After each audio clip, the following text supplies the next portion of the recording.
pour faire un petit point sur ce projet des casernes Kléber, enfin du pôle santé Louis Pasteur au sein des casernes Kléber, un projet qu'on porte depuis, ça fait 5 ans qu'on était sur ce dossier, sur cette volonté à côté de la clinique de constituer un pôle innovant dans son concept pour la prise en charge de nos patients. Donc ce pôle il est innovant parce qu'il va regrouper tous les moyens diagnostiques dans le même lieu pour optimiser la prise en charge et améliorer le relationnel du patient avec les équipes médicales, parce que vous savez que maintenant un diagnostic c'est pas uniquement un chirurgien, c'est pas uniquement un scanner ou un IRM, c'est le recoupement de tout ça et on va regrouper cet espace, tous ces professionnels et indépendamment du patient qui pourra accéder en un temps à chacune des spécialités, on aura aussi les professionnels qui pourront échanger entre eux et ça c'est aussi un temps très important dans le diagnostic. Donc autour de moi sont bien sûr le docteur Barbier qui représente le pôle d'imagerie, qui est quand même un des points clés dans le diagnostic, Francis Moulet, notre architecte, et Daniel Cerruti qui est le... Alors, je ne sais pas quel titre. Juste le constructeur. Voilà, mais c'est important parce qu'il faut aussi un constructeur. Et ce que vous remarquerez aussi, c'est que effectivement, Louis Pasteur est attaché à la proximité. Aux côtés, on est des professionnels de santé qui ont un bel outil. Et on travaille avec des professionnels de Nancy, de la région Lorraine. On est très attaché à la région, et ça, c'est une de nos marques de fabrique aussi. On est en proximité. Déjà sur Nancy. Je vous rappelle qu'on est aussi en proximité, que ce soit à Lunéville, à Épinal, à Thionville, et j'espère dans d'autres endroits. Je crois que l'essentiel, c'est de garder ce contact de proximité, ce contact humain. Le côté centripète qu'on connaît aujourd'hui, où tous décident, au cœur, à Paris, ou à Nancy, voire maintenant à Strasbourg. Non. Donc on est sur un terrain d'à peu près 12 000 m², une première tranche. On a une option sur 8 000 m² supplémentaires. Donc un environnement quand même, on va dire, de qualité par rapport aux besoins qu'on a, puisqu'une accessibilité, ça c'est important aussi. On regroupera donc, on va dire, pour l'instant, trois pôles. Le pôle de médecine du sport et chirurgie orthopédique, un pôle de spécialité.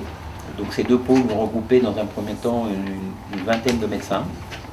Et un pôle d'imagerie, où le docteur Barbier nous décrira un peu toutes les compétences. Très rapidement, Radiolore, c'est 40 radiologues, c'est des projets partout dans la région, centrés sur la Lorraine, comme le nom l'indique. Historiquement, des coopérations sur les scanners et les IRM avec les hôpitaux, et puis progressivement, on s'est développé à Pont-à-Mousson, à Lunéville, à Épinal, à Remiremont, et actuellement, on est en train de fusionner avec les radiologues de Metz. Ça veut dire très concrètement, par rapport à l'évolution de la médecine d'aujourd'hui, c'est d'accéder d'une part à une proximité des patients et deuxièmement à une spécialisation au sein du groupe qui permettent à des praticiens spécialisés d'avoir les réponses auxquelles ils sont en droit d'avoir.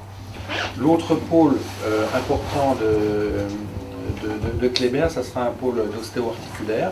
Donc ce site-là aura au minimum un scanner, une IRM et tout l'équipement de radiologie standard, et y compris un système EOS, et des systèmes qui sont développés notamment pour les études des scolioses des enfants, donc des systèmes moins irradiants, donc avec des équipements intéressants. Un point d'étape sur la construction et le bâtiment en lui-même. On s'était retrouvé ici déjà avec un certain nombre d'entre vous l'année dernière au mois de mars pour la première pierre. On a démarré les travaux fin 2017, début 2018 et on a commencé, le courant en témoignera, dans des difficultés puisqu'on a eu une période de pluie assez monstrueuse sur janvier-février qui nous a un petit peu stoppé, il faut dire les choses comme elles sont. Et aujourd'hui on est sur le point de boucler le clos couvert, c'est-à-dire l'étanchéité, la fermeture à l'air du bâtiment. C'est une étape importante, bien évidemment, puisque c'est à partir de ce moment que vont s'engager les finitions, l'isolation intérieure, les menuiseries, la plâtrerie, et puis tout ce qui va avec pour aboutir aux images qu'on vous présente derrière nous. Ce bâtiment, il est implanté sur une première parcelle, comme l'a dit Christophe, de 13 000 m². En fait, il y a deux tranches sur ce terrain, une première de 13 000, une deuxième de 8 000. Voir après dans l'avenir ce qui se fera. En tout cas, il y a du potentiel derrière. Le bâtiment actuel Vous allez voir, il se présente avec un parking patient assez important. Il y a un parking personnel aussi qui fait à peu près 200 places. Il se stratifie sur 2 niveaux, avec un niveau rez-de-chaussée qui va accueillir le centre d'imagerie qui fait à peu près 970 m² de surface d'œuvre. À proximité de cette imagerie, directement dans le hall d'entrée, on va trouver un premier strat de cabinets de médecins spécialistes qui vont être à peu près entre 10 et 13. Donc sur ce rez-de-chaussée, on a plutôt désigné l'orthopédie, la neurochirurgie, on a métier du sport aussi. Métier du sport également. Orthopédie, ouais. Pour les gens qui ont des problèmes de mobilité, évidemment, le rez-de-chaussée était particulièrement approprié. À l'étage, on a un niveau conséquent d'à peu près 1300 m² qui, lui, va accueillir à peu près 25 à 27 cabinets dans l'avenir qui vont... on a déjà un premier aménagement de prévu et puis il y a des disponibilités pour les médecins qui vont rejoindre les équipes. La spécificité un petit peu des locaux des cabinets de médecins, c'est qu'on travaille dans des locaux mutualisés. Chaque médecin a son bureau avec sa zone d'examen et puis devant sa secrétaire et puis tous les locaux d'attente sont mutualisés avec les circulations. Donc de ce fait, on a un espace globalement ouvert où les gens on bénéficie du volume, on bénéficie d'une attraction globale. Et les gens passent devant les différentes spécialités, se rendent compte des différents médecins qui sont à leur portée dans l'environnement immédiat. Voilà, donc c'est vrai que c'est un petit peu singulier parce que les médecins pourront également partager leur bureau. Les secrétariats sont faits pour s'adapter. On pourra avoir le lundi, mardi un emplacement, un médecin et qui travaille en collaboration avec un autre et qui prendra lui le relais sur le reste de la semaine. Et c'est vrai que ce timeshare, ces locaux partagés, c'était un petit peu l'idée de départ avec cette mutualisation des espaces.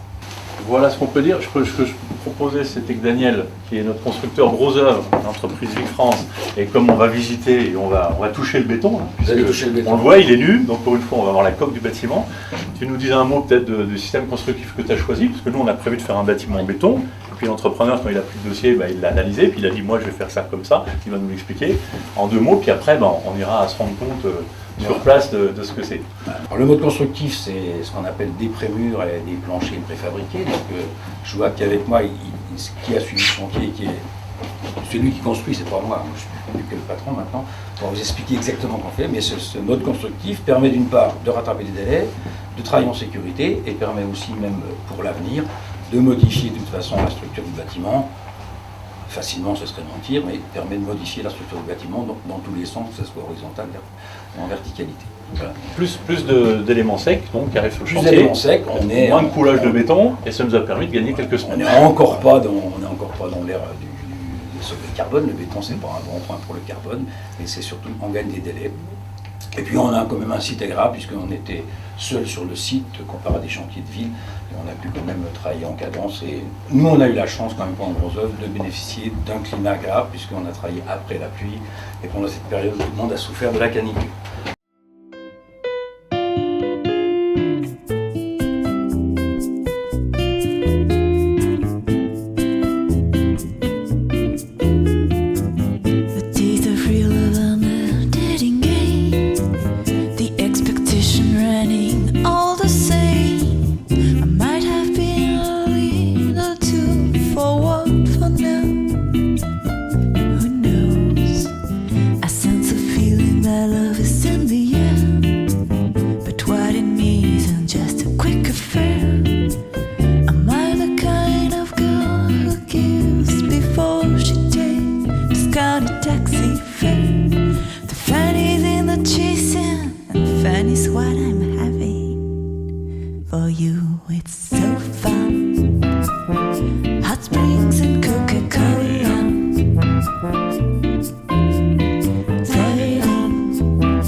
Overdue.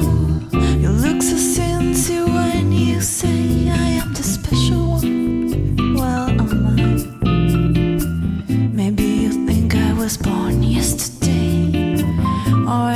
desperate to ask you to stay.